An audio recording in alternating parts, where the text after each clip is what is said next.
to lead us in our pledge. All stand. Let's pray together. Heavenly Father, Lord, thank you for the opportunity once again to gather as a town board to discuss town business and to look forward as our community moves into 2021. Lord, tonight we've had the opportunity to hear a report on the state of the town as far as 2020 was concerned.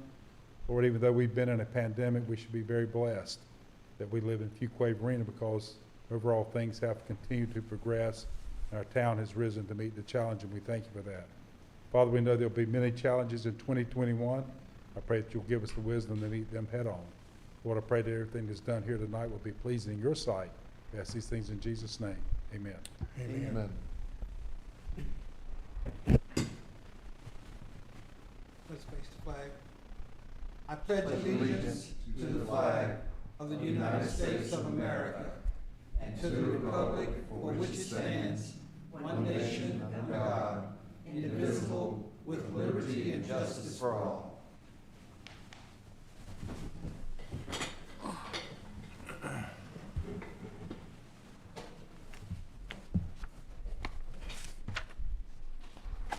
Thank you very much. Virtual meeting protocol. All right, this time I'll ask our town manager to review the meeting protocol for public participation as it relates to this virtual meeting. Adam? Thank you, Mayor. Good evening, and good evening, board members. All attendees that have joined the meeting tonight have joined muted. There is a public comment period near the beginning of the meeting, and there are also several public hearings scheduled for this evening. The time to address the town board on any matter not the subject of a public hearing is during the public comments section of the town board meeting agenda. If the public wishes to address the town board during either the public comment period or the scheduled public hearings, they will need to notify the town host that they wish to speak. For the public's benefit that may be joining the meeting via the Zoom application, if you wish to speak, please press the Raise Hand button in the Zoom application. If you are joining the meeting via telephone, please press *9 to raise your hand. After you've raised your hand, you will enter into a queue. When the time for public comment begins, Mayor Byrne will ask the town host to recognize you to speak by calling out your name or the last 4 digits of your telephone number. You will be unmuted at this time and allowed to address the town board. We ask you to begin your comments by stating your name and address for the public record. The public is asked to keep all comments to 3 minutes so that all that wish to speak can be heard in a timely manner. Once you have finished addressing the town board, you will be unmuted for the remainder of the meeting. And this concludes the protocol for tonight's meeting, Mayor. Thank you, Adam.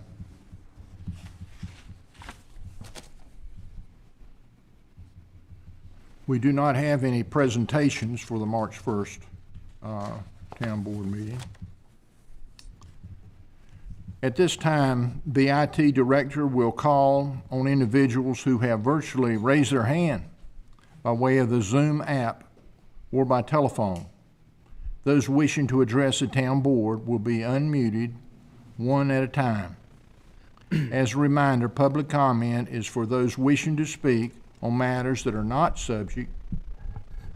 the subject of a public hearing.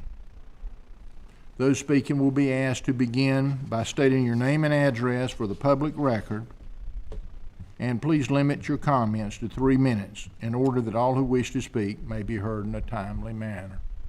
Scott, do you have anybody? No, sir. I see no hands raised. Okay, we'll move right on. Mr. Mayor?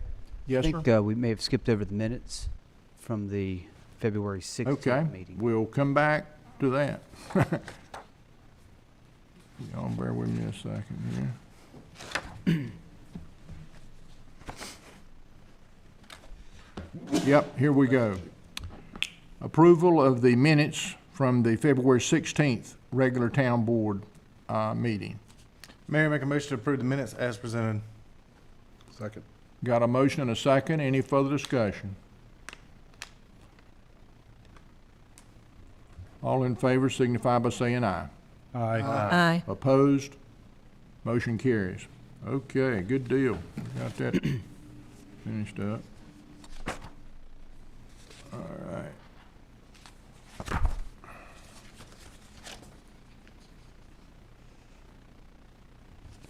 With no item, we go to 7A. Public hearings.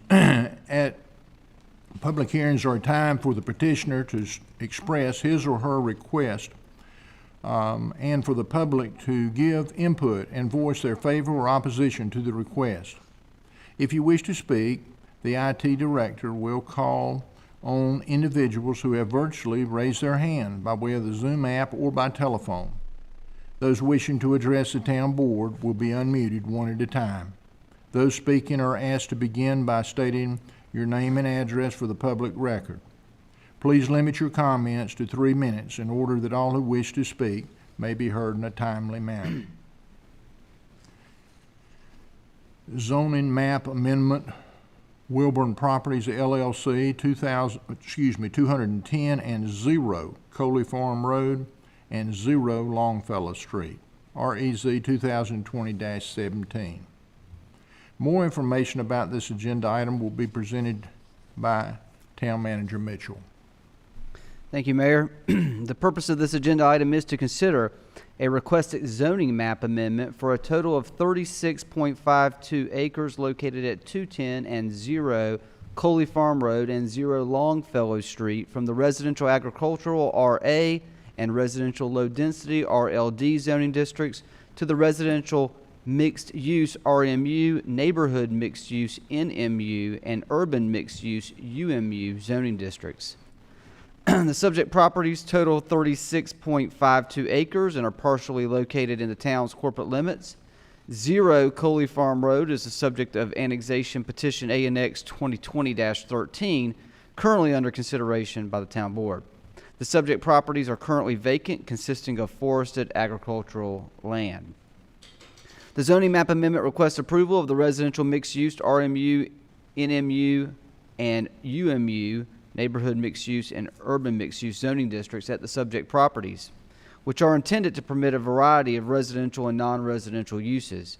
These are form-based zoning districts which require a master plan with zoning approval, and the master plan was provided to you in your agenda materials. The petitioner has requested the following voluntary conditions be made applicable to the subject properties. First, that vinyl siding is not permitted. Vinyl windows and decorative elements and trim is permitted.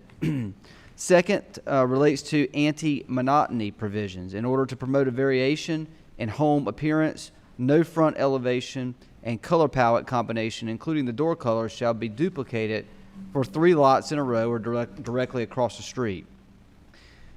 The third condition is pertaining to roof line. The roof line shall be broken up vertically or horizontally along the front facade such that no roof line is in a single mass. The fourth condition is that the applicant's vision for overall quality shall be governed by a number of architectural themes: contemporary, modern farm, transitional, craftsman, or timeless designs. At least 2 of the following materials shall be utilized on each facade: wood or cement board and batten, fiber cement siding, wood or cement shingle, masonry brick, brick veneer, masonry stone, stone veneer, or synthetic stone. Secondary material must comprise of at least 20% of the front facade. At least 30% of residential units shall have a full masonry facade extending up to at least the 2nd floor. In addition to these commitments, each residential unit shall contain at least 3 of the following design features: a walk-up porch, dormer or gable, 2nd-story porch or balcony, bay window, architectural shingles, metal roof accent, cornice, or corbel. All units shall provide a minimum 25% glazing on the front door or provide a transom. And attached townhome buildings shall have a front facade modulations that are minimum 12 inches in depth between each unit. The 5th condition relates to porches. All units shall contain a covered front porch or entryway. The 6th condition relates to right-of-way visibility. Any front, side, or rear facade visible from a public right-of-way, existing or proposed, shall have decorative trim or shutters on all standard windows. The 7th condition pertains to garages. All residential dwelling units shall contain a garage. All residential garages will be rear-loaded, except the maximum 25% permitted by the form-based code to be front-loaded. Garage doors shall contain windows, decorative details, and/or carriage-style adornments. The 8th condition is that construction access shall be restricted from entering the project area from the east along Washington Street. The 9th condition is that the landscape buffer adjacent to Wake County Property Identification 0656695-784 Lincoln Heights Elementary School shall be increased from a 20-foot Type B landscape buffer to a 20-foot Type A landscape buffer. A minimum of 4 feet in height berm shall be constructed within the buffer. The 10th condition pertains to apartments. Apartments, if proposed, shall be vertical mixed use, commercial or office first floor with multifamily above. The 11th condition, each zoning district shall contain a minimum of 4 different housing widths. Each width offering shall be unique in design and square footage. The 12th condition, the minimum qualifying heritage tree size shall be reduced from 24 inches to 18 inches in diameter breast height. The 13th condition, a minimum 6-foot high privacy fence shall be installed adjacent to existing single-family lots. The 14th condition, the eastern side path along Northwest Judd Parkway shall extend to the intersection with Coley Farm Road. The 15th condition, in order to create a more comprehensive transportation network, improvements along the north side of Coley Farm Road, including pavement, sidewalk, curb, and gutter, shall extend west beyond the project's frontage and tie to the newly constructed sidewalk, pavement, and curb and gutter at the intersection of Northwest Judd Parkway. The 16th condition, public water infrastructure, as it relates to, the project shall construct a new 12-inch public water main from the intersection of Northwest Judd Parkway and NC Highway 42, approximately 3,260 linear feet north along Northwest Judd Parkway, and terminate at the project's northmost extents. The 17th condition, all non-residential buildings and civic spaces shall contain at least 1 bicycle rack with parking for at least 4 bicycles. And finally, the 18th condition, the Northwest Judd Parkway thoroughfare buffer shall be increased from a Type C transitional buffer to a Type B semi-opaque buffer if the rear or residential units are visible from the thoroughfare. Any questions of Adam? The master plan, Mayor, is characterized by a mixture of commercial civic areas, attached and detached residential units set close to the street. It provides for an overall flexible design and considers integration of uses, connectivity and character, transportation options, and the preservation of natural features.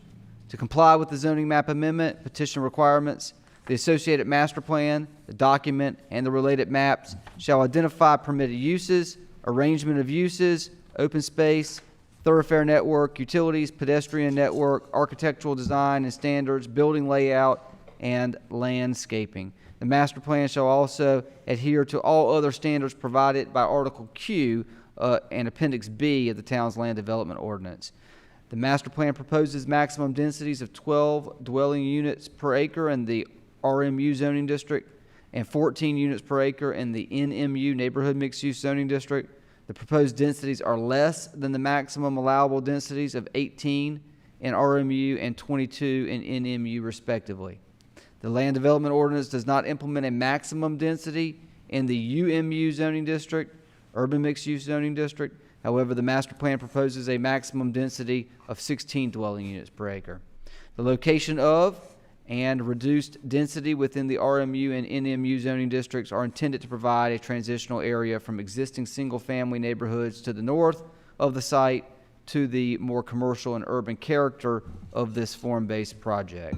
Non-residential development is included in all 3 zoning districts, with the non-residential areas located along the frontages of the future Northwest Judd Parkway and Coley Farm Road. The highest intensity non-residential uses are located in the UMU and NMU districts. It is the intention of the land development ordinance to permit the higher density uses furthest from adjacent lower density residential neighborhoods and in proximity to major thoroughfares as the master plan proposes. Civic space is green space dedicated for community use and can take many forms for both active and passive recreation. The master plan proposes a number of civic spaces, including playgrounds, squares, greens, and a greenway, the latter of which is intended to connect to the proposed side path infrastructure along Northwest Judd Parkway. The minimum civic space required in the form-based zoning district master plan is 5% of the project area, and the proposed master plan provides for dedication of 8.24% of the project area, or a total of 3 acres. Surrounding properties are a mix of civic and institutional, residential, and heavy industrial uses. The 2035 Community Vision Land Use Plan calls for the mixed-use neighborhood classification at the subject properties and are classified as being form-based in nature, and the requested zoning districts are consistent with the 2035 Land Use Plan. Public water and sewer are available to serve the properties and will be installed with future development. The properties are located along and have access to the future Northwest Judd Parkway, Coley Farm Road, and Washington Street. The future Northwest Judd Parkway is identified as a 4-lane median divided road with side paths with a 110-foot right-of-way, and it is anticipated to have a carrying capacity of up to 35,100 average daily trips. Coley Farm Road and Washington Streets are both classified as local streets by the town's community transportation plan. The petitioner held a neighborhood meeting on November 10th. The meeting report was provided to you in your agenda materials. Management and staff are recommending approval of the proposed zoning map amendment. It is consistent with the 2035 Community Vision Land Use Plan, and it is reasonable and in the best interest of the public for a number of reasons. First, the master plan included with the petition fulfills the intent of the 2035 Community Vision Land Use Plan. Second, transitions are proposed between existing and future development with higher intensity uses located along the major thoroughfares and lower intensity uses located adjacent to existing development. Third, an appropriate internal transportation network is provided throughout the entire development. And fourth, the requested zoning map amendment is again consistent with the 2035 Community Vision Land Use Plan designation of mixed-use neighborhood that would allow for the proposed uses. Prior to January 12th, a regular planning board meeting, the petitioner requested that the item be postponed until the February 15th planning board meeting. Since the public hearing was open. At the February 15th regular meeting of the planning board voted unanimously to recommend approval. There is no fiscal note to report on this, as it is a zoning map amendment petition. The recommendation to the town board this evening is to conduct a public hearing, followed by a motion to approve REZ 2020-17, a zoning map amendment at 2010 and 0 Coley Farm Road and 0 Longfellow Street from the residential agricultural and residential low-density zoning districts to the RMU, NMU, and UMU residential mixed-use, neighborhood mixed-use, and urban mixed-use zoning districts, as it is reasonable and in the best interest of the public for those reasons I've identified this evening. I am submitting the agenda abstract and supporting documents into the official record of the town. And Mayor, I'm happy to answer any questions that you or the town board might have either before or after the public hearing. I think we're good now. We'll go ahead and conduct our public hearing. The hearing is now open. Does anyone wish to speak in favor of this zoning map amendment? I see no hands raised, Mayor. Okay. Does anyone wish to speak in opposition to this zoning map amendment? Yes, sir. We have one hand raised, Brian Duncan. Okay, Brian, come right on. I'm sorry, I was slow on the trigger for the favor. So I'm speaking in favor of this. Okay. Amendment, if that's okay. Yes, sir, it's fine. You go right ahead. Okay. This is in favor. Cool. So I'll keep it brief. My name is Brian Duncan. I'm with the Spalding Group. I'm at 1501 Miranda Woods Lane, located in Fuquay-Varina. I want to first start off by thanking staff and management for their partnership in developing this product that we bring before you tonight. We're I'm proud of the end product here, and we can appreciate the constructive dialogue along the way. Again, I won't repeat everything, but the intent here is to create hopefully something special and a high standard of development along this new corridor of Judd Parkway, and hopefully that's evidenced by the various conditions and master plan before you tonight. Hopefully we are attempting to provide good transitions from the center core of the development to adjacent uses such as existing single family and also Lincoln Heights Elementary, where actually my son is in first grade there. So this has been an exciting project to work on. We had some great conversations with Lincoln Heights and their principal, and they are excited about the development. They're especially excited about the possibility of teachers living and working close together, being able to walk to work, and as well as all the amenities that this neighborhood, mixed-use neighborhood, will provide. We tried really hard to make this neighborhood, mixed-use development feel like an extension of the Lincoln Heights community instead of isolating it with buffers, and so we also did that by fronting units onto Washington Street, Judd Parkway, to hopefully not essentially isolate this community, but make it feel like an extension of the community. We threw in a few extras just to really try to make this thing special, such as extending the side path down McCauley Farm, creating a little educational greenway path, providing bicycle racks at civic areas, and just various items like that. And with that, I'm available to answer any questions that you have. My partner, Tom Spalding, is available as well. Okay, and you're very much in favor of this, and we appreciate you speaking for this. Does there anyone else wish to speak in favor of this request? I see no other hands raised, Mayor. Okay. We'll move back to opposition. Is there anyone who would like to speak in opposition to the request? I see no hands raised. Thank you, Scott. The hearing is now closed. Any discussion by the board? And if not, what is the pleasure of the board? And I'll entertain a motion. Mr. Mayor, I was just going to say that I think this is exciting, very exciting, and very well, obviously thought out.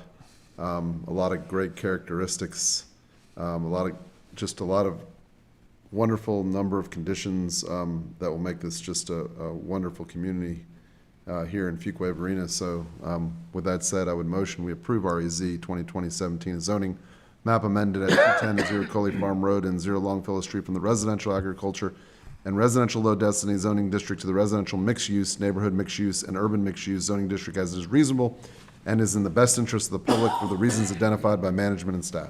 Second. We have a motion and a second. Any further discussion? All in favor signify by saying aye. Aye. Opposed? Motion carries. Okay, we'll move to item 7B, voluntary annexation petition, Curran Heirs LLC, 0 Coley Farm Road, ANX 2020-13. More information about this agenda item be presented by Town Manager Mitchell. Thank you, Mayor. The purpose of this agenda item is to consider the adoption of an annexation ordinance extending the corporate limits of the town of Fuquay-Varina following receipt of a petition for voluntary annexation of property owned by Curran Heirs LLC containing a total of approximately 28.38 acres. The property is contiguous to the town's corporate limits where water and sewer is available to the property. At the February 16th meeting, the town board instructed the town clerk to investigate the applicant's petition for voluntary annexation. The town clerk certified at that time the petition was sufficient and meets the requirements prescribed by North Carolina general statute. The town board also adopted a resolution setting a public hearing for this evening. The present total value of the property is $1,020,668. The action recommended to the town board this evening is to conduct a public hearing, followed by a motion to adopt the annexation ordinance to extend the corporate limits of the town of Fuquay-Varina to include the property owned by Curran Heirs LLC, annexation petition 2020-13, as presented and recommended. I'm submitting the agenda abstract and the supporting documents into the official record of the town.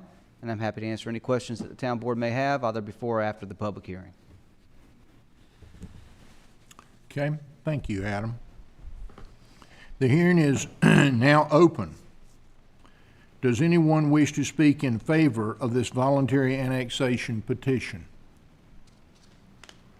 There are no hands raised, Mayor. Okay. Does anyone wish to speak in opposition to this voluntary annexation petition? There are no hands raised. The hearing is now closed. Is there any discussion by the board? And if not, what is the pleasure of the board? Mr. Mayor, I'll make a motion to adopt the annexation ordinance to extend the corporate limits of the town of Fuquay-Varina to include property owned by current heirs, LLC, ANX 2020-13, as presented and recommended. Second. Got a motion and a second. Any further discussion? All in favor signify by saying aye. Aye. Opposed? Motion carries. We move to 7C, zoning map amendment, Raleigh Home Group LLC, 1994 NC 42 Highway, REZ 2020-21. More information about this agenda item will be presented by Town Manager Mitchell. Thank you, Mayor. The purpose of this agenda item is to consider a requested zoning map amendment for a total of .66 acres located at 1994 NC Highway 42 from the residential agricultural RA zoning district to the neighborhood commercial conditional NC CZD zoning district. The subject property totals .66 acres and is located in the town's extraterritorial jurisdiction, or ETJ. The property is the subject of a voluntary annexation petition request, ANX 2020-15, and there's currently one structure on the property. The zoning map amendment petition requests approval of the neighborhood commercial conditional zoning district. This zoning district is intended to permit small-scale, minimal intensity commercial and office development that primarily serves the and surrounding neighborhoods. The petitioner has requested the following permitted use conditions be made applicable to the subject property. First, that the uses be office, business, and professional, retail, sales, and service as the only permitted uses. Surrounding properties are a mix of cleared agricultural land, single-family residential, retail, and office and institutional. Residential properties are generally to the north and west of the subject property. Retail and office uses are diagonally to the northeast of the property. Furthermore, a church and a cemetery are to the east of the property in the urban service area. The 2035 Community Vision Land Use Plan calls for a small-scale commercial center classification at the subject property, and as such, the requested zoning district is consistent with the 2035 Land Use Plan classification. Public water is available to serve the subject property. Public sewer is not yet available. The subject property has access to NC Highway 42 and Walter Myatt Road. 2035 Community Transportation Plan classifies NC Highway 42 as a 120-foot right-of-way, while Walter Myatt Road is classified as a 70-foot right-of-way. The petitioner held a neighborhood meeting on December 14th at 1994 NC Highway 42 via the Zoom web application. The meeting report was provided with your agenda materials. Management and staff are recommending approval of the proposed zoning map amendment, as it is consistent with the 2035 Community Vision Land Use Plan and reasonable and in the best interest of the public for a number of reasons. First, the requested zoning map amendment again is consistent with the land use plan designation of small-scale commercial. Second, the requested zoning map amendment is consistent with the land use plan recommendation of investing in existing growth areas. And finally, the conditions proposed by the petitioner effectively limit future development so that it is compatible with the surrounding area.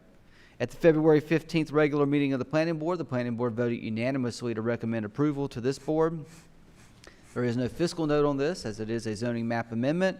The recommendation to the Town Board this evening is to first conduct a public hearing, followed by a motion to approve REZ 2020-21, a zoning map amendment at 1994 NC Highway 42 from the residential agricultural RA zoning district to the neighborhood commercial NC CZD conditional zoning district The proposed zoning map amendment is consistent with the 2035 Community Vision Land Use Plan and is reasonable in the best interest of the public for those reasons I've identified this evening. I am submitting the agenda abstract and the supporting documents into the official record of the town, and I'm happy to answer any questions that the town board may have either before or after the public hearing. Thank you, Adam. The hearing is now open. Does anyone wish to speak in favor of this zoning map amendment? See anybody, Scott? No, sir, no hands raised. Does anyone wish to speak in opposition to this zoning map amendment? There are no hands raised, Mayor. The hearing is now closed. Is there any discussion by the board? And if not, what is the pleasure of the board? Mayor Burnett, I move that we approve REZ-2020-21, a zoning map amendment at 1994 NC 42 Highway from the residential agricultural RA zoning district to the neighborhood commercial conditional zoning district NC CZD. The proposed zoning map amendment is consistent with the 2035 Community Vision Land Use Plan and is reasonable and in the best interest of the public for the reasons identified by management and staff. Second. You got a motion and a second. Any further discussion? All in favor signify by saying aye. Aye. Opposed? Motion carries. Okay, we move to 7D. Voluntary annexation petition, Raleigh Home Group LLC, 1994 NC Highway 42, Willow Springs, NC, ANX 2020-15. More information will be about this agenda item be presented by Town Manager Mitchell. Thank you, Mayor. The purpose of this agenda item is to consider an annexation ordinance extending the corporate limits of the town of Fuquay-Varina following receipt of a petition for voluntary annexation of property owned by, well, let me see here. Excuse me. A little glitch here. By Raleigh Home Group LLC, containing a total of approximately 0.66 acres, and to approve the declaration of annexation agreement signed by the owner. The property is non-contiguous to the town's corporate limits. Water is available to the property, but sewer is not. The petitioner has signed a declaration of annexation without sewer service agreement, waiving and releasing the town from any and all obligations to provide sewer service to the property. At the February 16th, 2021 meeting, the town board instructed the town clerk to investigate the sufficiency of the applicant's petition for voluntary annexation. The town clerk certified at that time that the petition was sufficient and meets the requirements prescribed by North Carolina general statutes. The town board also adopted a resolution setting the public hearing for this evening. The present total value of the property is $122,841. The recommendation this evening is to first conduct a public hearing, followed by a motion to adopt the annexation ordinance to extend the corporate limits of the town of Fuquay-Varina to include property owned by Raleigh Home Group LLC, annexation petition 2020-15, as presented and recommended. I'm submitting the agenda abstract and the supporting documents into the official record of the town, and I'm happy to answer any questions that the town board might have, either before or after the public hearing. Okay, thank you, Adam. Thank you. The hearing is now open. Does anyone wish to speak in favor of this voluntary annexation petition? There are no hands raised, Mayor. Okay, thank you, Scott. Does anyone wish to speak in opposition to this voluntary annexation petition? Again, no hands raised. Thank you, Scott. The hearing is now closed. Is there any discussion by the board? And if not, what is the pleasure of the board? Mayor, make a motion to approve as recommended by staff. I'll second that motion, Mr. Mayor. We have a motion and a second. Any further discussion? All in favor signify by saying aye. Aye. Opposed? Motion carries. We now move to 7E, Town Code Amendment, Town of Fuquay-Varina Land Development Ordinance, LDO, Amendment Number 13, CTA 2020-07. More information about this agenda item be presented by Town Manager Mitchell. Thank you, Mayor. Town staff and the community have gained, well, first let me just mention that the purpose of this agenda item is to consider a proposed text amendment to the Town Code of Ordinances, Part 9, Land Development Ordinance. This is amendment number 13 that addresses several areas for improvement. Town staff and the community have gained significant experience using the Land Development Ordinance since its adoption in December of 2016 and gaining a better understanding of its intent and proper function. As a result, this amendment seeks to harness the experience in the form of clarifications and technical corrections to the Land Development Ordinance's language. The proposed changes are as follows. First, Section 1, Article F, this relates to drive-in movie theaters. Drive-in movie theater has been added as a use to the permitted use table. This use will be permissible by special use permit in the corridor commercial, CC, general commercial, GC, and research light industrial, RLI, zoning districts. Additionally, the following drive-in movie theater development use standards have been added to Article F. Those are a minimum lot size of no less than 5 acres, no amplified sound, permanent restrooms shall be provided, all vehicular driving and parking surfaces shall be paved. Concession stands, play structures, and mobile restaurants may be incorporated. Hours of operation shall be between 8 a.m. and 12 a.m. midnight. The drive-in movie theater use has been added to this section, and reasonable standards have been outlined to develop this use. This use is permitted by special use permit only to allow development approval to happen on a case-by-case basis to establish additional regulations where they may need to be or may be necessary to avoid neighbor property nuisance. Additionally, this use provides for another means of public entertainment amenities while still adhering to socially distanced regulations.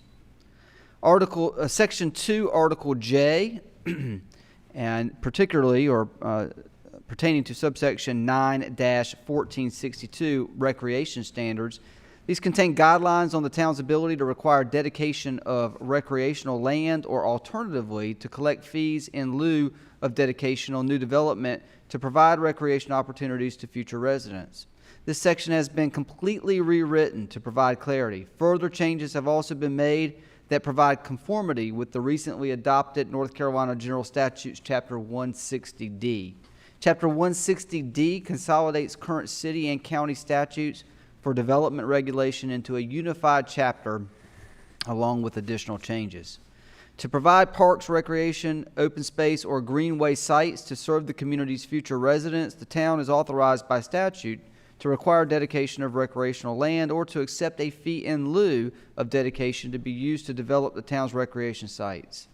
Currently, the town assesses and collects recreation fees in lieu of dedication under Article J, Subdivision Regulations, Section 9-1462 Recreation Standards. The town's current recreation fee in lieu of dedication are $1,000 per single-family unit and $25,000 per acre for multifamily developments. The town's current land development ordinance recreation standards provide for either the dedication of recreation land at 1/35 of an acre or the payment of a fee in lieu. Most developers have opted to pay the $1,000 per lot fee at the time of plat recording or the $25,000 per acre for multifamily at building permit. Chapter 160D is specific about how recreation fees in lieu are to be calculated and charged. Management and staff are recommending that the town's land development ordinance and fee schedule be amended to align with statutory language in Chapter 160D. This amendment will allow for a developer's choice of dedicating land at a specified acreage ratio per dwelling unit or pay a fee in lieu. The land area to be dedicated shall not be less than the product of the specified acreage ratio and the number of dwelling units. Land located with a 100-year floodplain with slopes greater than 15% or that is located within an overhead utility easement will not be approved or accepted for dedication. Where a fee in lieu of land dedication is to be paid, the amount of the fee in lieu shall be determined using the property tax value of the land and the number of units proposed. The total fee in lieu shall not exceed the land value of the recreational land that would have otherwise been required to be dedicated. The land value shall be determined by the planning director utilizing available property value information. If there is a disagreement over land value, the dispute shall be settled before a special committee as defined in the recommendation. Before the board, the current item is to consider an amendment to provisions in the LDO that prescribe how the town may assess and collect recreation fees in lieu under Article J, Subdivision Regulations, Section 9-1462 Recreation Standards. Following action by the town board of this amendment's consideration, town management will be proposing a fee schedule amendment that aligns with this action taken by the board. Under the proposed land development ordinance amendment, the town board is being asked to select one of two options or choose any other option you deem appropriate that will be used to determine the ratio of land to be dedicated per residential unit. The fee in lieu of land dedication for single-family residential units and multifamily residential units will be calculated according to North Carolina General Statute 160D-804D based on property tax formula. Town management is recommending that the town board adopt one of the following two options for calculating the size of area required for dedication. Option 1, recreational land dedication requirement of 1/20th of an acre of land to be dedicated per residential dwelling unit or payment of fee in lieu dedication. The fee in lieu for the development or subdivision shall be the product of the total number of dwelling units in the subdivision or development times the property tax value at 1/20th of an acre of land. And this is comparable to one of our peer communities here in Wake County that has recently made this change to their land development or unified development ordinance. Option 2 is a phased approach. Recreational land dedication requirements being based on an annual increasing ratio of acreage per residential dwelling unit. The fee in lieu for the development or subdivision shall be the product of the total number of dwelling units in the development or subdivision times the property tax value of the acreage otherwise required to be dedicated according to the following schedule. First, from the approval date of this amendment, March 1st of 2021 to June 30th of 2022, so basically the remainder of this fiscal year and all of next fiscal year, land meeting the criteria for dedication shall be dedicated at a rate of 1/30th of an acre per residential dwelling unit or the fee in lieu of dedication based on the property tax value of the land to be paid. B, or second, from July 1 of 22 to June 30th of 23, this would be fiscal year 23, land meeting the criteria of dedication shall be dedicated at a rate of 1/25th of an acre per residential dwelling unit or the fee in lieu of dedication based on the property tax value of the land to be paid. And then the final phase of the approach would be from July 1 of 23 forward, land meeting the criteria for dedication shall be dedicated at a rate of 1/20th of an acre per residential dwelling unit or the fee in lieu of dedication based on the property tax value of the land to be paid.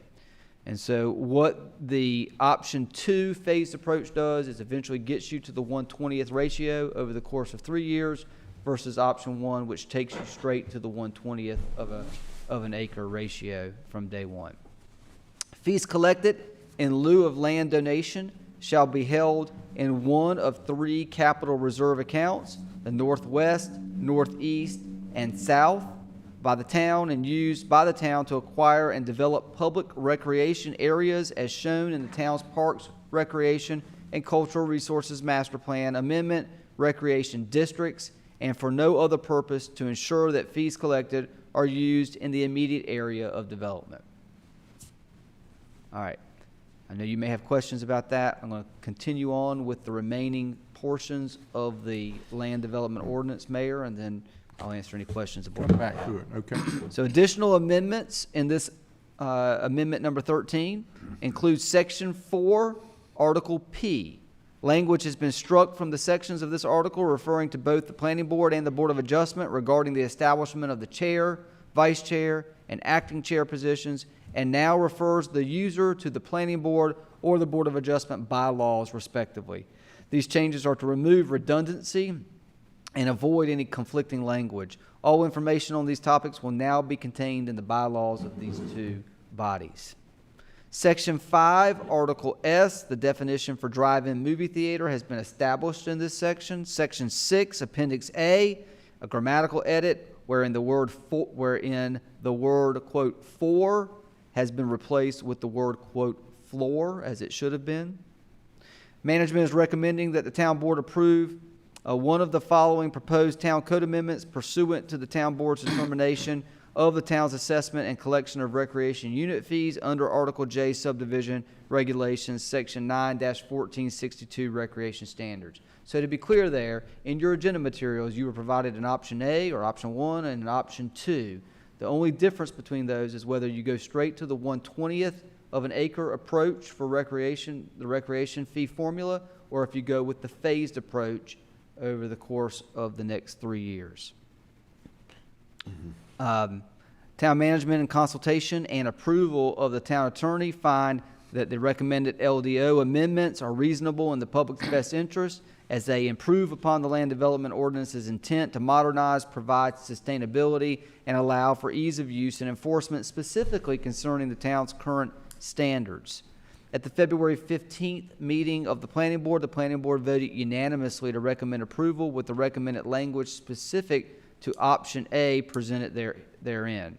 Following discussion with the board during the town board retreat, we introduced option B as another reasonable option to the land development ordinance amendment for a phased-in approach for your consideration. The fiscal note related to this agenda item is that following the action by the board on this item, a fee schedule amendment will be presented to you as well for your consideration this evening. The recommendation is to first conduct a public hearing, followed by a motion to approve CTA 2020-07, Amendment Number 13, an amendment to the Town Code of Ordinances, Part 9, Land Development Ordinance incorporating option A or B, that needs to be included, or some other option as you may choose, for recreation fee in lieu of implementation as presented and recommended by town management and staff. The text amendment improves upon the land development ordinance and is reasonable in the best interest of the public for the reasons I've identified this evening. I am submitting the agenda abstract and supporting materials into the official record of the town, and I'm happy to answer any questions that the town board might have either before or after the public hearing. The Planning and Zoning Board recommended A. So the planning board doesn't necessarily get into the decision-making of fees, the actual fee, although it does have to be incorporated in the LDO as required by North Carolina Statute 160D. Yes. And so at the advice of legal counsel, we only provided the planning board option A. Now, we know that the town board at retreat discussed perhaps a phased-in approach to this, and so that's why you are being presented with option A or B. But the planning board, in concept, agreed. Yeah, they agreed with it in concept. That's exactly right. That's what you're looking for. Yes, sir. Okay. Can I ask one clarification question? Yes, sir. We talk about option A and B. Are we talking about options 1 or 2? Because I'm reading here, it says option 1, then option 2. Yeah, I think we unfortunately interchanged 1 and 2 with A and B. So but 1 equals A and 2 equals B? Yes, sir. I want to make sure of that, okay. Yep, you are correct. Okay. And under option 2. There are several subsets. That's right. Okay. All right. Mr. Mayor, I just have a comment. Yes, sir, please. Just a couple of questions about the rationale for the recreation districts. I'm thinking as the community continues to grow, that those needs might be sporadic based on just general growth and the concern of districts. You may have a sort of an imbalance of recreation money's going in one district and not another district. What was the rationale for that, rather than keeping the decision to fund our districts on an at-large basis, a community North basis? Carolina general statutes now require Require that you it. identify districts that are reasonable within the proximity of where the funds are collected. And so an at-large district, the town as a whole, Right. upon legal advice, wouldn't pass the smell test. I missed the last part. Upon legal advice, a at-large district for the entire town wide does not pass the legal smell test. It needs to be broken into a more bifurcated zone. Is there any guidance as it relates to the number of districts? No, there is no guidance as So- related to number. So it could be 2, 3, could be 5, it could be any It number? can be, but I think the goal is, to be fair, Commissioner, the statutes are a bit fuzzy. They don't really give great guidance as to a district making up of, comprised 2 square miles or 3 square miles, et cetera. And so you have to use your best judgment, and we turn to legal counsel to give guidance on what could be best defended if challenged. And I think the recommendation that came from that was to at least establish 3 quadrants, or 3 quadrants is not the right word before if it's quadrants, 3 areas within our community to reinvest those funds. And other similar towns have done the same, have they not, Adam? Well, every town in North Carolina that's going to charge these fees will have to do this. Yes, but some of them have already But started. some of them have already begun to implement it and have done consistent with what we're proposing this evening. Right. And the benefit to these zones, at least by being 3 zones, that they are large enough that we have enough growth across the community, should not be any area left out, being that our growth is going on in all directions, all 4 directions of the town. Would you agree with that comment, Manager? That's right. So that everybody, because that would be my concern, that one area would be left behind. But I do have some more comments I'd like to make, but I'll wait till after the Can I public just hearing. add to that? We may end up adding in the future, Commissioner. Another district, you might get Another district as Yeah. the town footprint continues to grow. And the logic on these districts is that they were broken up by our major arterial roadways. Okay, so the option is open to create more districts if need be. Oh, yes, sir. Okay, all right. Or amend these districts Or in amend some them. Or way amend these that's more districts as the equitable. town Yes. continues Yeah. to Grow transition and- its growth. And I think that we will see that, and part of it is because of population areas. You know, it's, and we're seeing some of that now as we plan our senior and our next community center north too. Yes, sir. Okay, we'll probably have some more questions afterwards, but we'll go ahead with the Think- public hearing.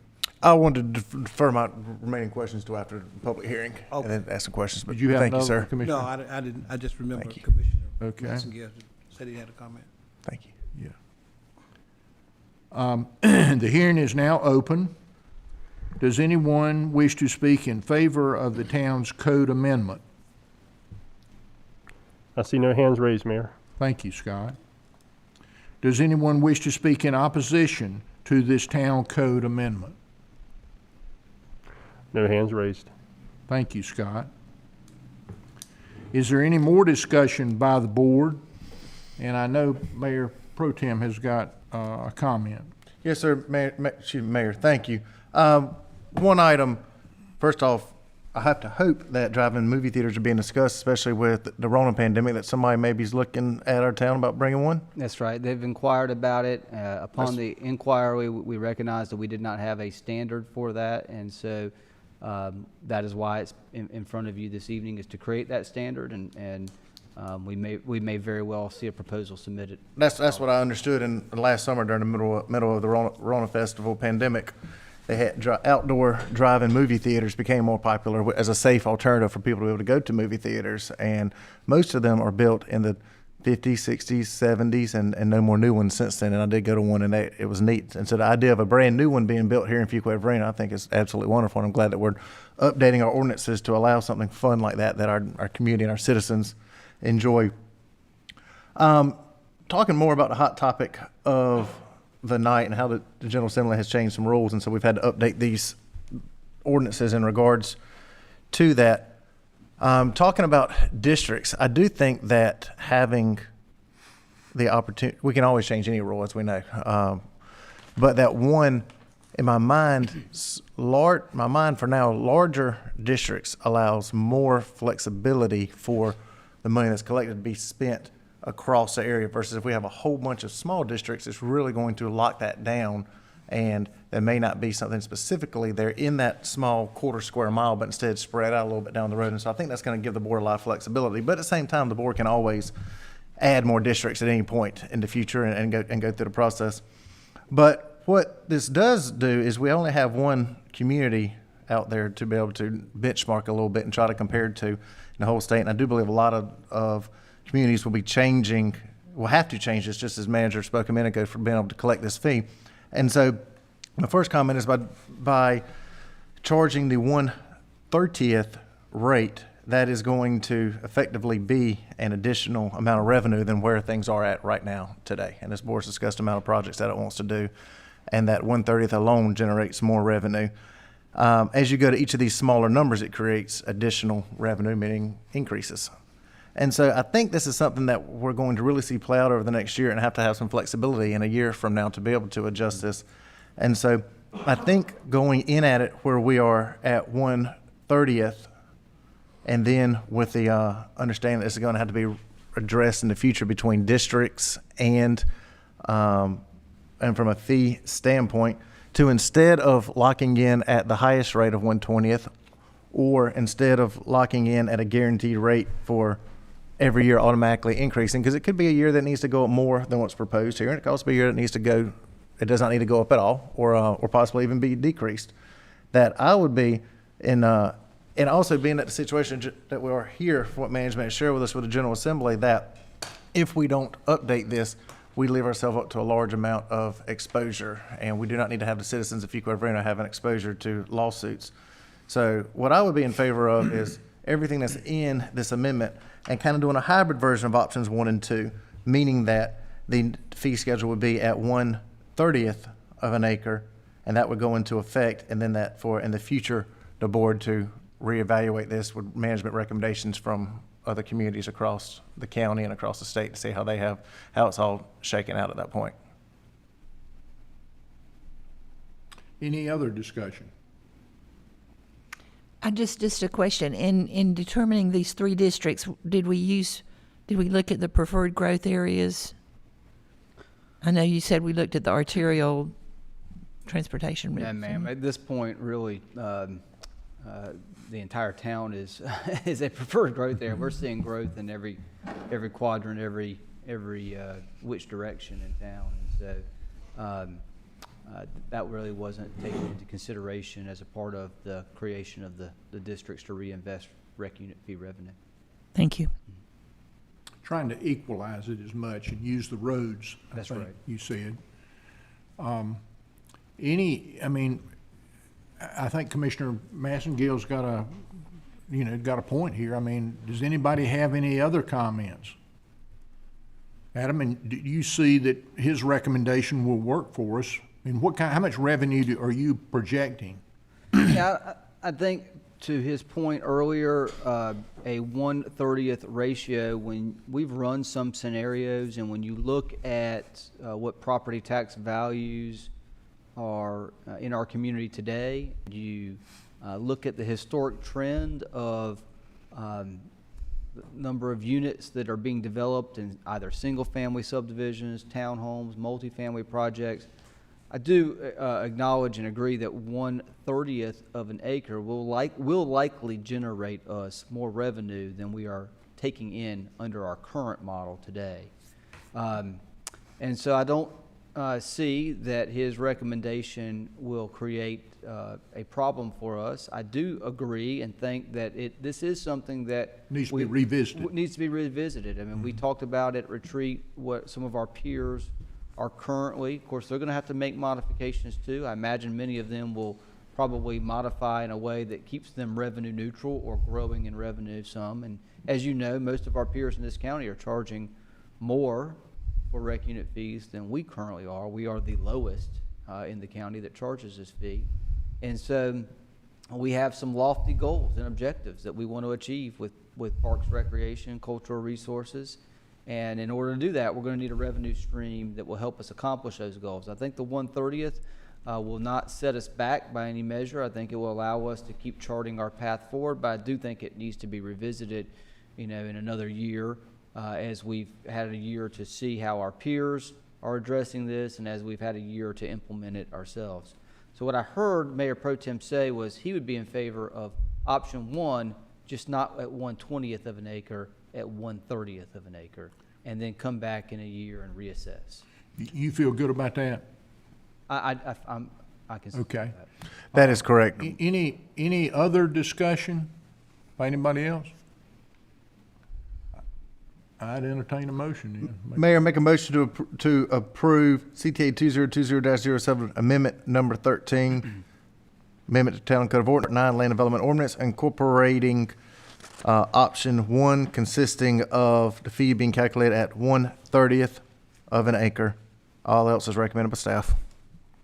Second. Got a motion and a second. Any further discussion? All in favor signify by saying aye. Aye. Opposed? Motion carries. And we'll revisit this, when you revisit fees, you will put this in the fee thing. So we have a fee schedule later in this agenda. You got one coming up this year, but We have one coming up next year, tonight. you'll revisit it at that time. That's right. So we'll have it tonight to coordinate with the action that the town board just took. Yes. We won't make a change with fiscal year 22's budget. Right. And as we are going through discussion on fiscal year 23's budget, we will revisit it at that time. Yes, sir. Okay. All right, we're going to move on to 7F, fee schedule amendment, modified parks, recreation, and cultural resources, unit fee in lieu. More information about this agenda item be presented by Town Manager Mitchell. Thank you, Mayor. The purpose of this agenda item is to consider a fee schedule amendment to the fiscal year 2020-21 fee schedule for parks, recreation, and cultural resources unit fees. Currently, the town assesses and collects recreation fees under Article J, Subdivision Regulations, Section 9-1462 Recreation Standards, where the town is authorized and requires the dedication of land and/or a fee in lieu. The recreation fee is to be paid in lieu of land dedication and is reflected in the adopted fee schedule for each fiscal year. Current fee is $1,000 per single-family residential unit and $25,000 per acre for multifamily residential uses. The town's current recreation standards provides for dedication of recreation land at a rate of 1/35th of an acre per dwelling unit. North Carolina General Statute 160D, as we just discussed, is now specific to how recreation fees in lieu of dedication are calculated. I am recommending a fee schedule amendment to more closely align with the statutory language in Section 160D, and this recommendation provides the developer an option of recreational land dedication or a payment of a fee in lieu of dedication. The town board will have the ultimate authority to accept a proposed land dedication or require the payment in lieu of fee in lieu. Staff research has determined that our neighboring jurisdictions use various methods to calculate these fees, but those will have to align with 160D as well, or should. Following consultation and approval by the town attorney, I'm recommending approval of the proposed fee schedule amendment. As we discussed just a moment ago, in option 1 and in option 2, the town board just settled with our land development ordinance text amendment on option 1 at 1/30th of an acre versus 1/20th of an acre. So I would recommend that the town board mirror that in this action. For subdivisions involving fewer than 20 lots or dwelling units, the payment of fee in lieu shall be required. Fees collected in lieu of land dedication shall be held in one of 3 capital reserve accounts for the northwest, northeast, or south region by the town and used by the town to acquire and develop public recreation areas as shown in the town's Parks, Recreation, and Cultural Resources Master Plan Amendment Recreation Districts, and for no other purpose. Attached are resolutions for your consideration, or provided were resolutions for your consideration setting up all 3 capital reserve accounts. The recommendation to you this evening is to first conduct a public hearing, followed by a motion to approve amending the fiscal year 2020-21 fee schedule and associated resolutions which serve to establish calculating a fee in lieu to be paid in lieu of land dedication pursuant to North Carolina General Statute 160D 804D based on a property tax value formula and 3 capital reserve accounts as presented and recommended. And I would just be clear, and whoever makes the motion, that it be option 1 at 1/30th of an acre. I'm happy to answer any questions that the town board might have before or after the public, and I am submitting the agenda abstract and supporting documents into the official record of the town. I think we're good. The hearing is now open. Does anyone wish to speak in favor of this fee schedule amendment? There are no hands raised, Mayor. Thank you, Scott. Does anyone wish to speak in opposition of this fee schedule amendment? No hands are raised. The hearing is now closed. Any discussion by the board? And if not, what is the pleasure of the board? So do you want us to make a motion to codify our previous one right there? And so as presented or as noted, Yes, sir. that simply would cover it? Do you want to reread the thing and substitute those values in there? I would just be clear About the what your 1/30th. intent is, option 1 at 1/30th of an acre. Mayor, so moved. Second. Got a motion and a second. Any further discussion? All in favor signify by saying aye. Aye. Opposed? Motion carries. We move to 8A. What is the board's pleasure on the items on the consent agenda? Mayor, make a motion to approve consent agenda items A, B, C, D. Second. Got a motion and a second. Any further discussion? All in favor signify by saying aye. Aye. Opposed? Motion carries.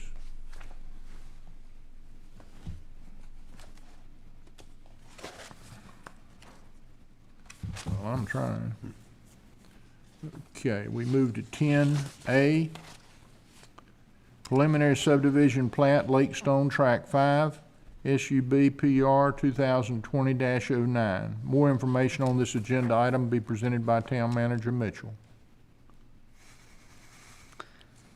Thank you, Mayor. The purpose of this agenda item is to consider a preliminary subdivision plat submitted by George Finch, Boney and Associates, PA, called Lakestone Tract 5, located at 635 Lakestone Commons Avenue. The submitted preliminary subdivision, Lakestone Tract 5, is located at 635 Lakestone Commons Avenue on 9.538 acres in the Corridor Commercial CC zoning district. The preliminary subdivision plat proposes a mixed-use development with 48 townhouses on a residential area of 7.07 acres and 2 future commercial lots on a combined commercial area of 2.468 acres. The minimum provided townhouse lot size is 1,260 square feet, and the maximum provided townhouse lot size is 1,999 square feet. Following the 15% open space requirement for townhouse developments, a minimum of 1.06 acres of overall open space is required. This proposed subdivision is providing 3.634 acres of overall open space. Vehicular access to the project area is provided by 2 connections to the extended commercial service road and 1 connection to Lakestone Commons Avenue. The commercial service road is a private road and Lakestone Commons Avenue is a local street. The commercial service road has 2 lanes and Lakestone Commons Avenue has 4 lanes with a median and size. A street stub will be provided to the west of the site. Public water and sewer is available to serve the subject properties and will be installed by the developer. The proposed preliminary subdivision plat meets all town of Fuquay-Varina requirements, and as such, management and staff are recommending approval. At the February 15th regular meeting of the planning board found the subdivision plat consistent with town requirements and voted unanimously to recommend approval. There's no fiscal note on this agenda item. The recommendation to the town board this evening is to approve the Lakestone Tract 5 preliminary subdivision plat, SUB PR 2020-09, as presented and recommended. I'm happy to answer any questions the town board may have. I am submitting the agenda abstract and supporting documents into the official record of the town. You need a motion on this? Yes, sir. Manager, a couple quick questions real quick, Mayor. Yes, sir. This location right here is continuation, any, like, it's a pretty nice looking neighborhood. Any guarantees that this right here, like at the entrance of the subdivision, is going to continue that style of that neighborhood, or that this is going to be anything different? For instance, they have townhomes in there right now, so, but, any protections for the residents? Do we have, I understand this is not a zoning approval, but it's a preliminary subdivision map approval on what's going to be there? No protections, no guarantees. What, like to delay this, They do have this to meet the approval for 2 weeks? subdivision covenants, of course. I'd like to know what they are and have some kind of guarantees that the existing residents over there are We have protected. no statutory authority to require guarantees. I agree. We cannot statutory authority require it, but I can wait 2 weeks to hear somebody how they want to address that question. I mean, this is an entrance to the neighborhood. It's a beautiful neighborhood. And somebody's to come along and not know anything about it.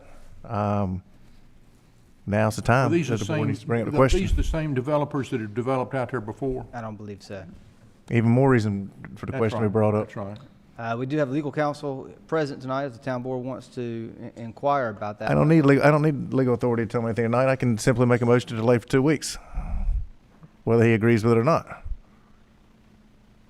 Are we okay on that, Adam? I mean, It would not be my recommendation, but if the town board chooses to do that, that's fine. I don't know what that's going to accomplish, other than more information for the town board, which I can provide.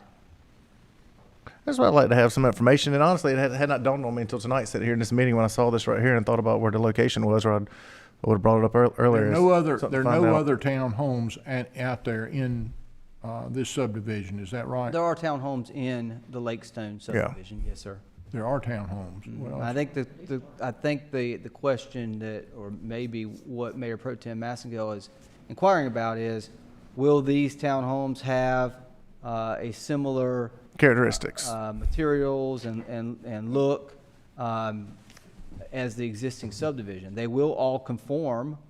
Scott, can you take that off, please? They will all conform with the town of Fuquay-Varina's code of ordinances and specifications, but and they will conform with whatever the covenants of the subdivision state. I'm not sure that the subdivision covenants speak to materials being consistent or alike.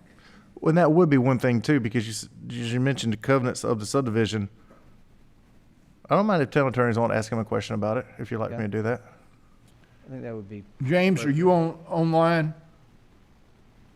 Yes, sir, Mr. Mayor, I'm here. Okay, can you kind of respond to Mayor Pro Tem Massengale's comments? It will be within the board's authority to move to table this and consider it at the next meeting. But the approval of the preliminary subdivision plat is approving that it meets the standards of our ordinance, which is it's a ministerial decision. We don't have a lot of discretion. It either meets our standards or it doesn't. So that's what we're looking at. So your recommendation is that we go ahead and approve it as it's presented? That would be my recommendation, but it's definitely within the board's purview. Anything that's brought here for board approval means that we can vote yes or no on it. It means it doesn't have to be done at this moment. I'm not saying vote no to it, simply wanting some more information. And if that's the case, if you tell me we have no choice but to vote yes, we need to remove this off of our agenda and never bring another one up to us again. Because if we don't have authority to say no, why are we even voting on something? That's my first comment. I said it before about these preliminary plans. I don't like that. Attorney, my question for you is, the covenants that are mentioned, the surrounding neighborhoods have covenants. Is this piece of land required to be a part of those covenants or not part of those? Does the overall master covenants of that subdivision dictate this piece right here be a part of it? I would have to research that, and that'd be a private issue, but there is a possibility that this land was not incorporated in those covenants. It's a possibility. Typically, Probably is, I would imagine, but a lot of out parcels sometimes are cut out, and they're dealt with at the time they're developed later. and in my experience, phases and areas of neighborhoods are not added until they're ready to be recorded and something done with them, which they may or may not be included on master covenants. Do you I know- don't think I'm doing right to the citizens over there if I turn around and approve this tonight without at least having these questions brought up. You may turn around and tell me, attorney and manager, that we have no choice next week to still approve it, but at least I've had my questions answered. Let me ask you this, Adam. Does it, do you know that question, if this is a a plot that falls under the guidance of the original conditions? My understanding is it does fall under the covenants of the larger subdivision. Okay. Well, I don't know, I mean, does any other board member feel any different than the way? And we may want to call on our planning director. She perhaps can add some additional context to this, as she's been dealing directly with the petitioner. Now, zoning conditions are one thing too that we're talking about. I know zoning conditions would more likely go with the overall master tract, but I mean, neighborhood covenants, that can float by face, float by parcels, float by anything. Mayor, if appropriate, let's ask her if she has any additional context. Okay, Pam. Pam, our planning director, do you have any additional comments you can share with us? Yes, I do. Am I on? Can you hear me? Yes, Yes. we hear you good. Go right ahead. Okay, so they did, because this is a mixed-use project, they did submit a declaration of mixed-use development. I'm looking at it right now. And so that included unified development standards for materials and colors, which says the major building materials on all sides of the building should be the same. Buildings throughout the site shall be constructed at a minimum of 18% brick exclusive of windows and doors.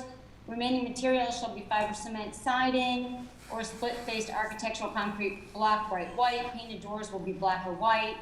They have landscaping, signage, cross-access, and that's pretty much what's included in it. Okay, so what you're saying, this is in that first agreement. No, they were required because this is exclusively a mixed-use development. There's the two commercial parcels up front and the residential to the back. So this development had to submit a declaration of mixed-use development for this development alone. Okay.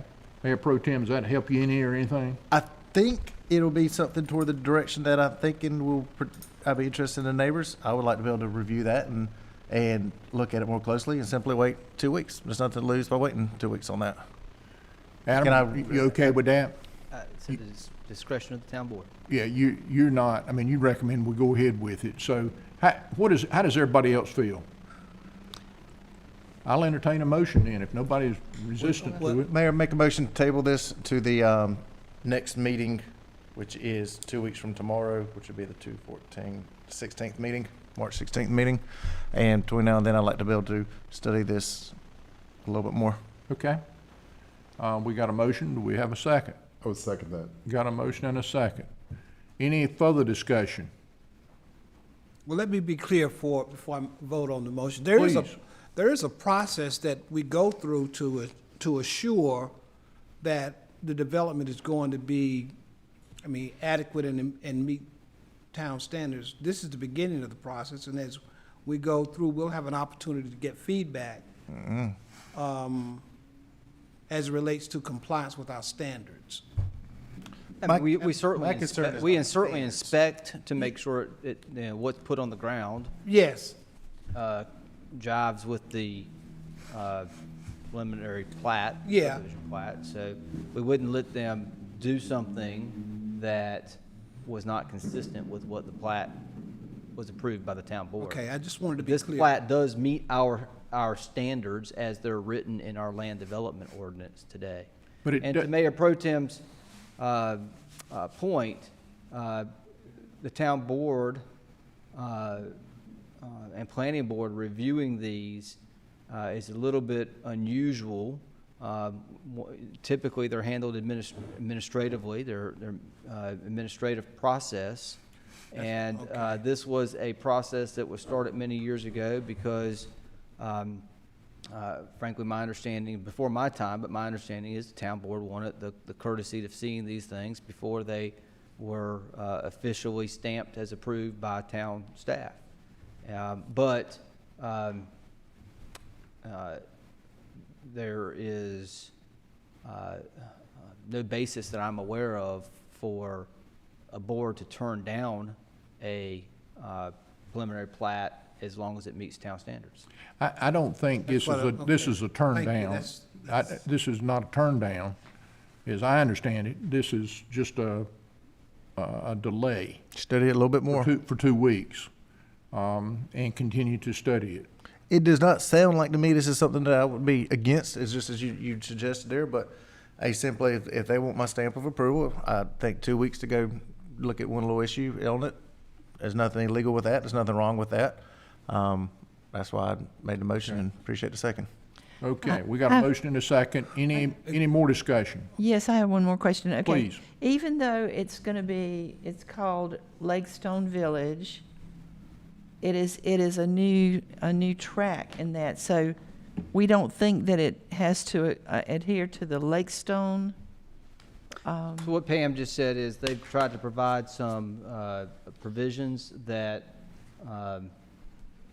appear to get it close based on the description I just heard, but there's no guarantee that it will be exactly the same look and feel that Lakestone has.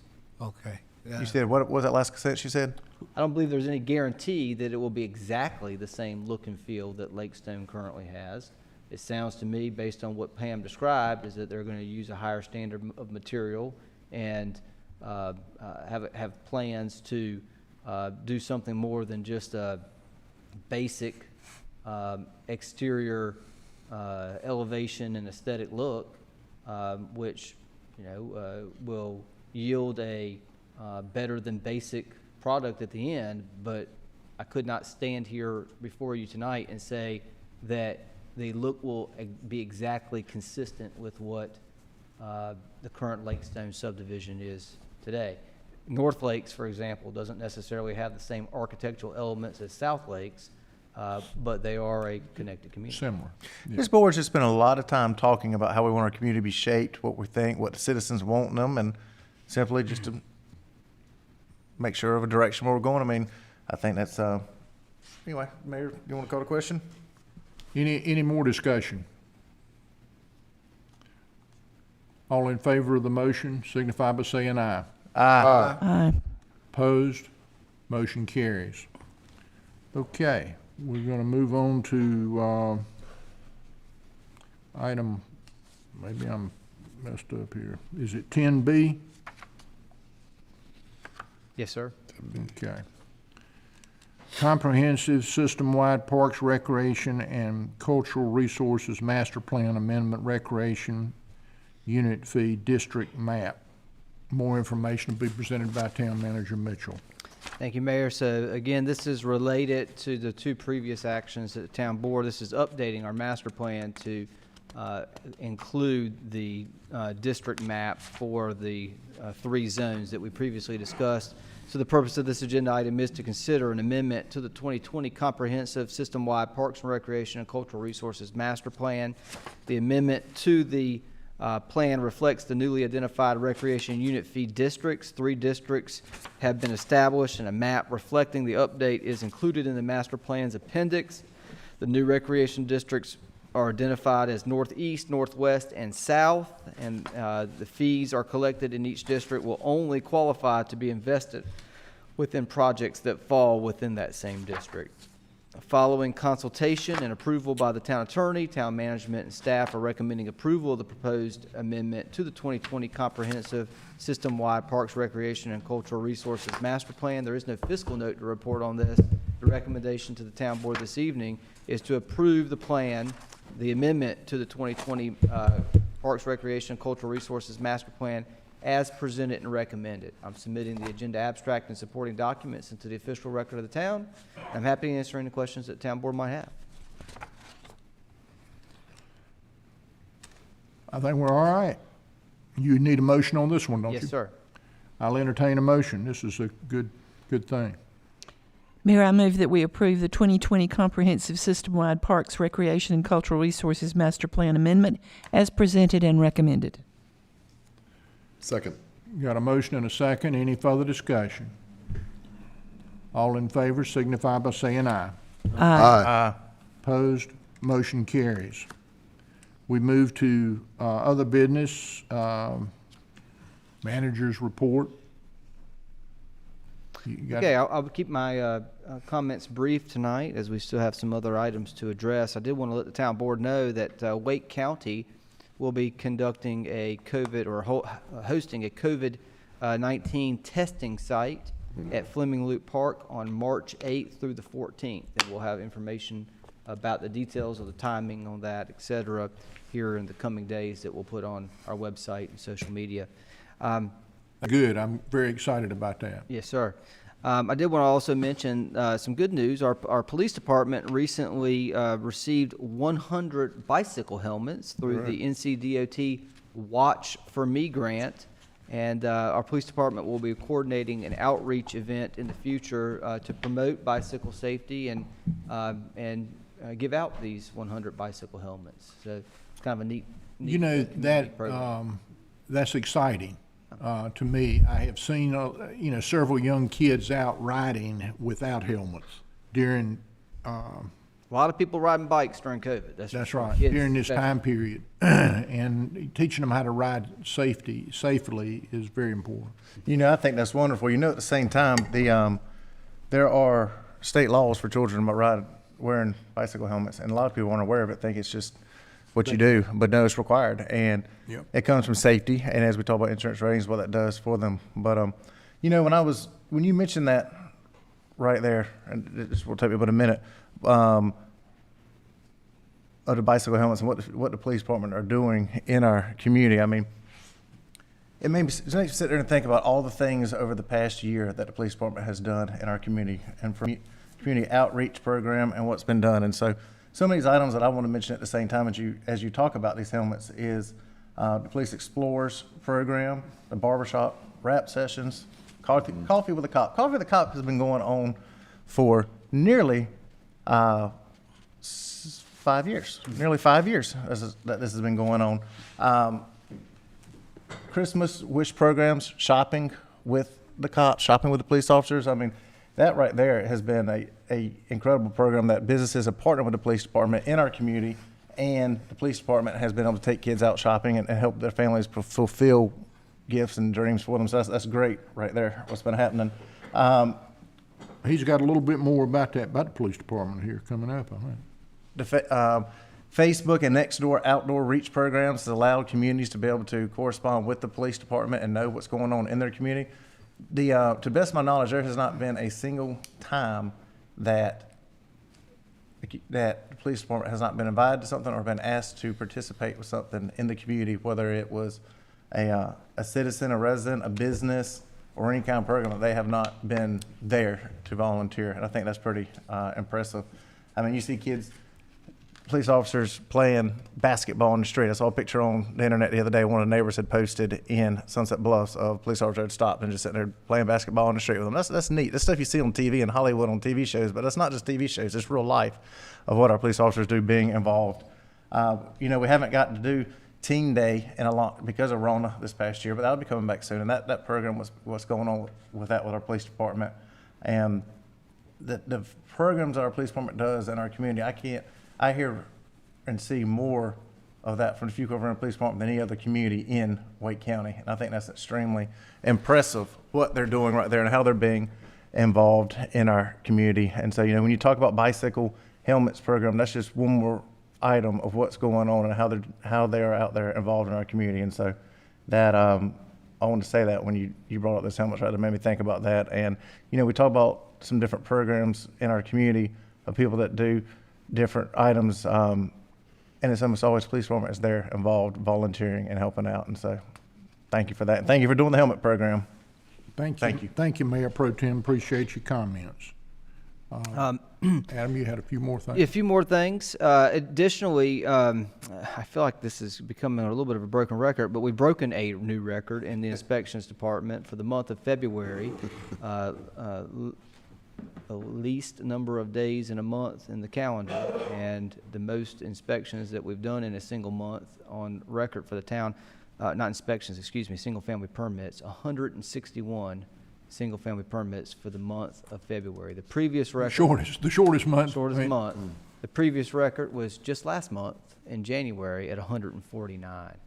And so growth is still happening at a fast clip here in Fuquay-Varina, that's for sure. And I just also want to mention that our finance department, as it relates to the budget, departments are finalizing their budget requests. They're due to Finance this Friday, and then we'll begin the process, the lengthy process of going through those with each department head and myself, Mark, Jim, to be able to put together a proposal for your consideration. And so I will be emailing you in the near term on some dates for your consideration with regards to a budget workshop. There is a project status report for the next month in your agenda materials. So if you've had an opportunity to review that and you got questions, just let me know. If not, when you do have an opportunity, if you have any questions. And to the mayor's point a little earlier, the Fuquay-Varina Police Department will be doing a drive-up medicine drop event again, this time Friday, March 26th from 2 to 5 p.m. So if you've got some old medicine in the medicine cabinet that you need to get rid of, you can safely do that by bringing it to the police department on this date. Do not flush it in the toilet. We don't want to be treating it at the Terrible Creek Wastewater Treatment Plant. From 2 o'clock to 5 p.m. to 5 o'clock. And the last one was huge. It was well attended. well attended. We did it very well with that program. Yeah.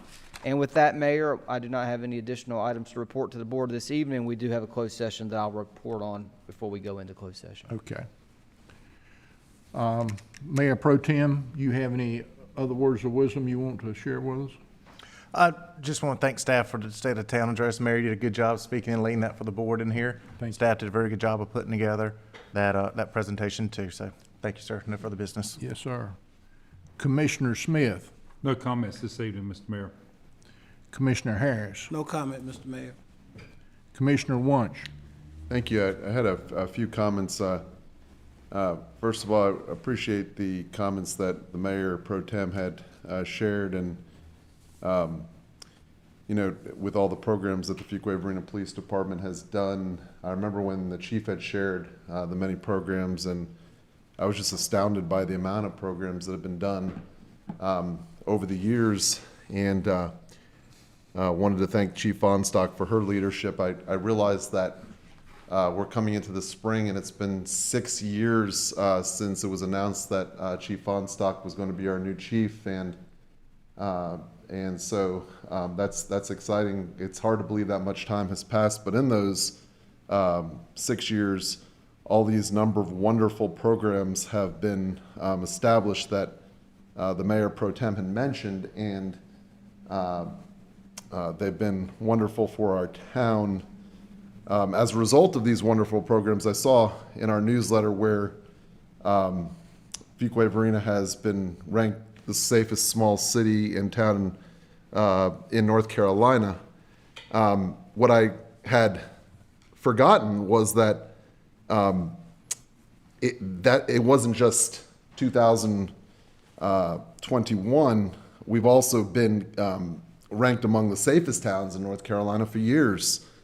And I was looking at our website, and a number of different publications since 2018, 2019, and 2020 have ranked Fuquay-Varina as being one of the safest towns in North Carolina, and that has, I think, been the result of that outstanding work that has been done to keep us safe here in Fuquay-Varina by our police department. And I wanted to circle back about that, but I also wanted to mention just some accolades that I always like to present to the board, what's going on with the youth and the high school and sports in Fuquay-Varina. And we've had some exciting times in these last few weeks. Since 1996, the basketball team at Fuquay-Varina High School's had some, or since 1997, some tough times, in terms of seasons. They've, obviously always tried very hard, but they hadn't made the playoffs, and it had been just a period of struggle. And this year, we did make the playoffs. We had our first playoff victory since 1996, and came just inches away a couple points away from beating one of the best teams in the state of North Carolina the other night. In a fantastic game where Fuquay-Varina came from 13 points down. Most teams probably would have given up and came within a point at one point, and just losing by a couple points. They had 4 players from that team earn all conference honors. And so that was very exciting to see. And our Fuquay-Varina men's lacrosse team is currently ranked as one of the best teams in the state of North Carolina. And what's so exciting about that is that's a fairly new program at Fuquay-Varina High School. And to be ranked as one of the best programs in the state of North Carolina is quite the accomplishment. So Fuquay-Varina youth continue to I think, impress all of us with those types of accomplishments, and I just wanted to share that with the board. I also wanted to share what our committee will be doing very soon on Thursday at 7 p.m. here in Town Hall. I'm excited to be on that committee and be the chair of that committee. It's called the Public Safety Committee. It's an established committee that the town has had for some time here in Fuquay-Varina.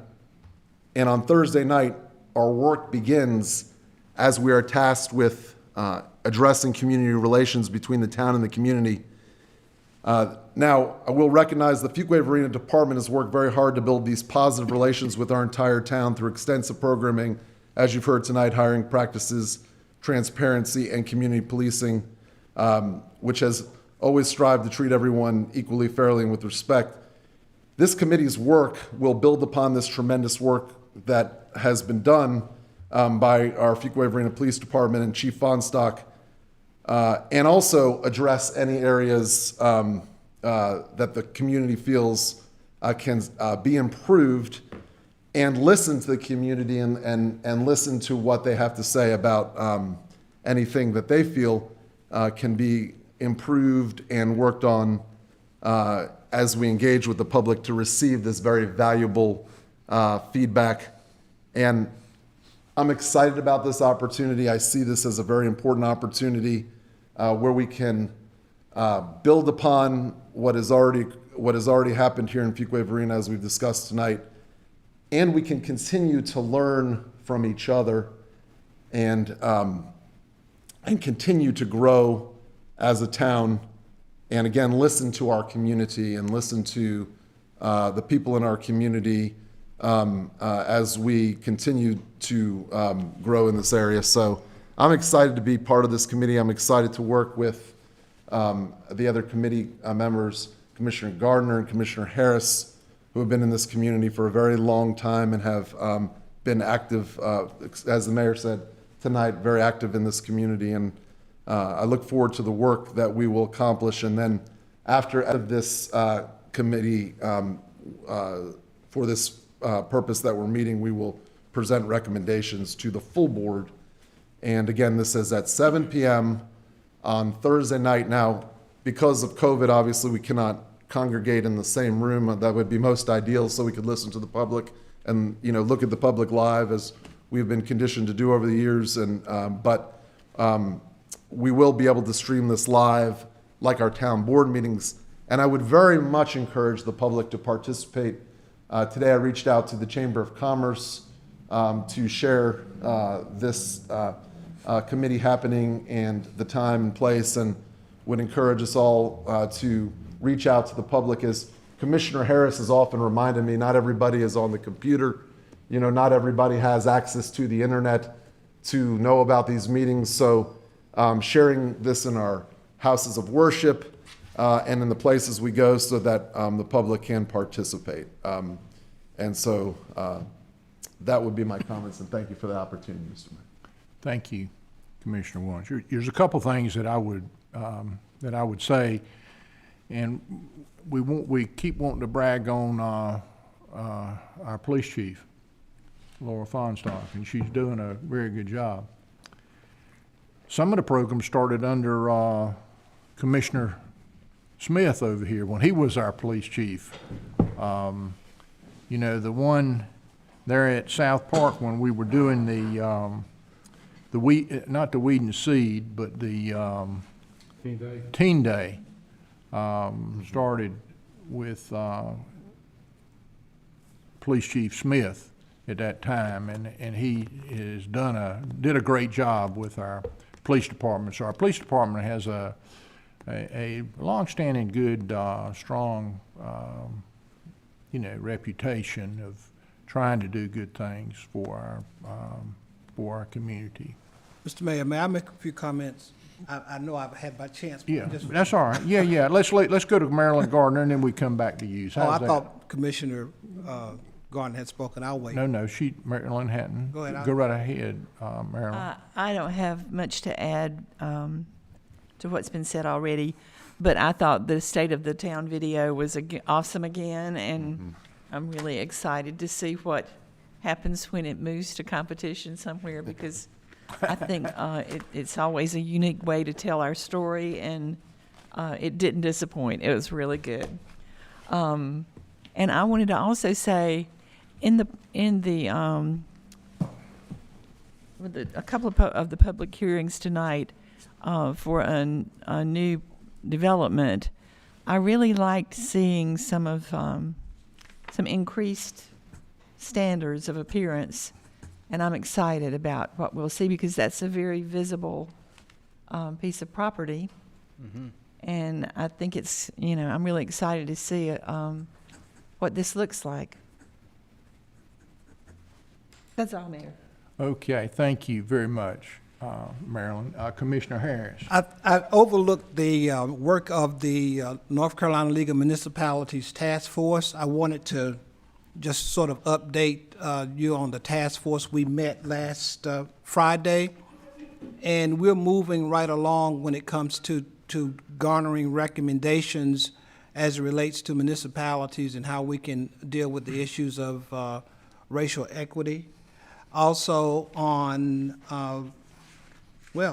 last week, Thursday and Friday, then we had our league board meeting, and we talked about various issues that are very important. And then we have have a dinner, the state dinner. State and town dinner. State and town dinner. Well, not really dinner anymore. It Well, used to be the dinner, but it's now going to be a Zoom meeting. virtual social. Yeah. One of the things that we have been talking about with the racial equity task force is the hard task of what is called leveling or awareness. And I think as we go into discussions as it relates to public safety, that one of the things that we do have to consider that there are some citizens in Fuquay-Varina who do not trust the police department. Notwithstanding all the accolades and things that I've heard tonight, I don't want us to overlook that there's always room for improvement and that it's not perfect. And while I respect and realize that we have a outstanding police force here, there's still room for improvement. And I don't want us to forget that part, because you have citizens in this community, in this town, who don't necessarily feel that way. And I believe that they have a right to feel protected and feel safe too. In some kind of way, I don't think we can ignore that. I think we have to try to move to correct that, or to make sure that we build up the image of law enforcement for everyone in the community. And I just don't want us to not have that as we go into these discussions in the Public Safety Committee in the forefront. There's a thing that's called awareness, intention, and action.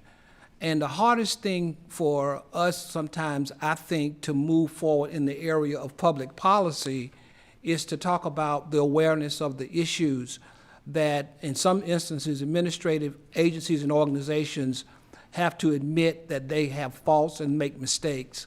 And I think that as we accept that reality, because none of us are perfect, we all are working and we're all in a progress, I think we have to think of law enforcement the same way, that this is a constant journey in learning. And I hope that as we continue to look at the police department here in Fuquay-Varina, it's all about a journey of learning, and we can learn from each other if we will listen to all the voices in our community. And I just wanted to make that comment. Thank you very much, Commissioner. Commissioner Wunsch made a good comment. This is one of the 4 committees that the mayor appoints every year, or every 2 years. Is that correct, Adam? I appoint this committee every 2 years. Every 2 years. Every 2 years. The members of the committee, that's right. And there's a Public Works Committee, Law and Finance, Law and Finance Committee, Economic Development. Economic Development Committee. And these committees are made up with folks that are on our town board, and many serve as chairpeople of different committees, and different people serve on different committees. And it's designed to help our community. And so I'm very excited about, this process. The one thing that I would say as we move into this meeting, I think you have to think about the progress that has been made, in the community. Not that we can't get better. I think, everybody gets better. But you certainly want to recognize progress when it's been made. And I think we've had good progress here in Fuquay-Varina, and I'm very proud of it. Swearing in of the police officer, I did one of those on this month, the 17th. New police officer. Very excited. Came from, I believe, Irwin to Fuquay-Varina. We had a Campo meeting. We had I served on a Fuquay-Varina High School Focus Committee Zoom meeting, which was really a neat meeting. All of Wake County is changing, and we've got a great principal at our high school, Terrence McCotter. Fabulous. And as Jason was talking about, Commissioner Wunsch was talking about our high school, Gabriel Briley's son plays point guard on the high school basketball team, and has done an outstanding job. And I was really hoping we could figure out a way to pull it out. Yeah, I was so close. But I think Commissioner Wunsch is right. We've worked hard to get to this point, and big deal. Big deal for the high school basketball team.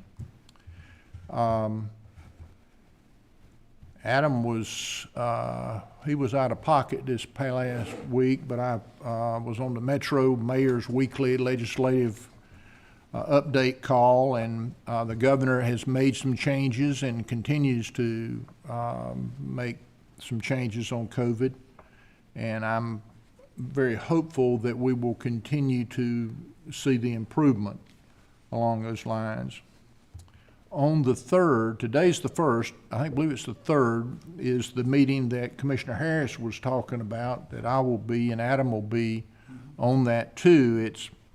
It's the Metro, no, it's not the Metro, it's the League of Municipalities, Town and State Social. Now, it sounds kind of interesting. It's a social, or it's a dinner, or whatever. But everybody's at home, or everybody's in their office, and we're able to visit with one another. And the league has done something which I think is very important, is keeping the meetings and the atmosphere about the meetings going forward. It's been a most unusual year, very hard year, Commissioner Harris. I know you know, representing, being a representative of the Board of Directors of the North Carolina League of Municipalities, and trying to get input, and you spend a lot of your time on Zoom meetings, as well. But Adam and I will be attending that. And also we've got couple Metro Mayor, the weekly meetings. One will be on Friday and then the following Friday. Then we have the Wake County Mayors Association coming up on the 15th. I was honored again tonight to give the state of the town. I feel like when you look at our town as a whole, we haven't missed a beat because of COVID. Now, I say that, and I'm sure that we have in a lot of different ways, which has been done differently, but I'm so proud of what our staff has done to be able to complement and to do their jobs during this terrible, terrible pandemic. And part of it is at the Art Center, part of it is the recreational activities, the non-contact recreational activities that have been designed and done well. And part of it is in the recreational of our parks, of allowing our people to get out, walk, to enjoy our parks. I think we've had the biggest usage of our parks that I've ever seen. Yeah. But in closing, thank everybody for all that's been done. And I'll entertain a motion, Adam. To go into closed session pursuant to North Carolina General Statute 143, 318, 11A3, attorney-client privilege, A7, report concerning investigation, and A10, to view a recording released pursuant to General Statute 132-1.4A. Mayor, so moved. Second. Got a motion and a second. Any further discussion? All in favor signify by saying aye. Aye. Opposed? We're going to go out of this meeting and then go into closed session. Does anyone need to use the restroom or anything? Take a break, Mr. Voluntary. Okay. We'll take about a 3 or 4 minute break here. Thank you.